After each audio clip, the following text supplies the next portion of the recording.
آج سے تقریباً 5000 سال پہلے خجر کے علاقے میں مشہور قبیلہ سمود آباد تھا۔ یہ قبیلہ حضرت ہود اور قوم عاد کی نسل میں سے تھا۔ جیسا کہ ہم نے آپ کو پچھلی ویڈیو کے اندر قوم عاد کے حالات و واقعات سنائی، حضرت ہود علیہ السلام اور قوم عاد میں سے جو مومن اللہ کے عذاب سے بچ گئے تھے، قوم سمود انہی لوگوں کی اولادوں میں سے ہیں۔ حضرت ہود کے دنیا سے پردہ فرمانے کے بعد رفتہ رفتہ قوم سمود کے اندر کفر و شرک اور بت پرستی آ گئی۔ اس وقت قوم سمود کا یہ علاقہ سعودیہ عرب میں مدین صالح کے نام سے جانا جاتا ہے۔ مدین کا یہ مشہور علاقہ مدینہ منورہ اور تبوک کے درمیان میں ہے، جو مدینہ منورہ سے تقریباً 380 کلومیٹر شمال مغرب کی جانب واقع ہے۔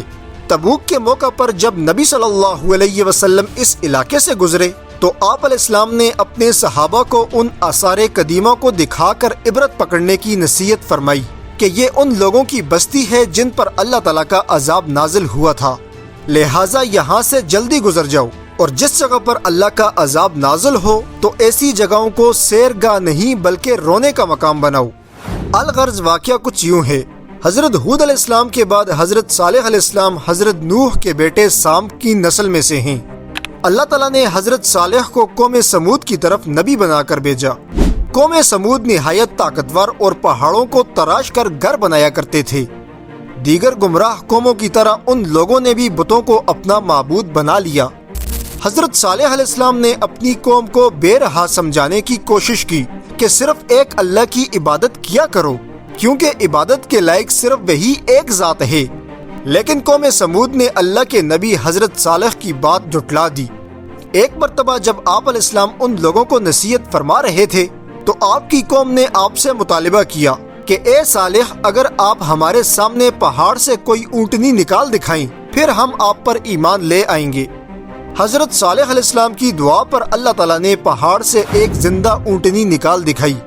اتنا بڑا معجزہ دیکھنے کے باوجود بھی چند لوگوں کے سوا قوم سمود کی بڑی تعداد آپ پر ایمان نہ لائی، لیکن قوم کے تمام لوگوں نے اس معجزے کو اپنی آنکھوں سے دیکھا تھا، اس لیے وہ کسی قدر اس اونٹنی کا احترام کرتے۔ قرآن کریم میں اس اونٹنی کو ناقۃ اللہ یعنی اللہ کی اونٹنی کہہ کر پکارا گیا۔ اس اونٹنی کے ظاہر ہونے کے بعد حضرت صالح علیہ السلام نے فیصلہ کیا کہ ایک دن قوم کے کنویں سے تمام لوگوں کے جانور پانی پئیں گے اور دوسرے دن صرف وہ اکیلی اونٹنی اس کنویں سے پانی پیے گی۔ پھر جس دن حضرت صالح علیہ السلام کی اونٹنی کنویں سے پانی پیتی تو وہ کنویں کا تمام پانی ختم کر دیتی۔ اس لیے آہستہ آہستہ قوم صالح کے لوگوں نے اس اونٹنی کو ستانا شروع کر دیا، جس پر حضرت صالح نے اپنی قوم کو منع بھی فرمایا کہ یہ اللہ کی اونٹنی ہے، اس کو تنگ نہ کیا کرو۔ بہرحال ایک دن ان لوگوں نے اس اونٹنی کو قتل کر دیا۔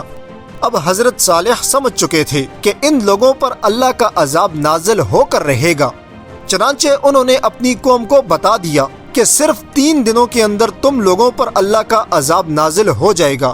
لیکن اس کے باوجود جدی قوم نے توبہ کرنے کے بجائے حضرت صالح علیہ السلام کو قتل کرنے کا منصوبہ بنا لیا۔ اللہ تعالیٰ نے حضرت صالح کی قوم سمود سے حفاظت فرمائی۔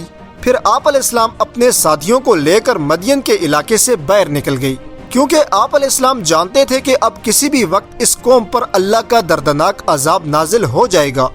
آخر کار دی گئی مہلت کے 3 دن جب گزر گئی تو سب سے پہلے اللہ تعالیٰ نے زمین کو شدت سے ہلایا، یعنی دنیا کا سب سے خطرناک زلزلہ قوم صالح پر نازل کیا گیا۔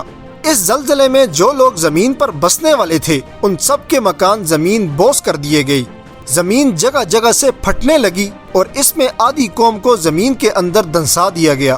اب کچھ لوگ پہاڑوں کے اندر رہنے والے تھے جن کو زلزلے سے کوئی نقصان نہ پہنچا، تو ان لوگوں کے لیے اللہ تعالیٰ نے آسمان سے ایک ہیبت ناک چیخ کی آواز نازل کی۔ اس چیخ کی آواز نے قوم صالح کے کلیجے پھاڑ کر رکھ دیے۔ وہ چیخ جس بھی شخص کے کان میں پڑتی اس کے کان کے پردے پھٹ جاتے۔ اس طرح قوم سمود اپنی پوری طاقت اور قوت کے باوجود ہمیشہ کے لیے تباہ و برباد ہو گئی، اور ان کی بستیوں کو اللہ تعالیٰ نے قیامت تک کے لوگوں کے لیے عبرت کا نشانہ بنا دیا۔ دوستو، ویڈیو پسند آئی ہو تو چینل ضرور سبسکرائب کیجیے۔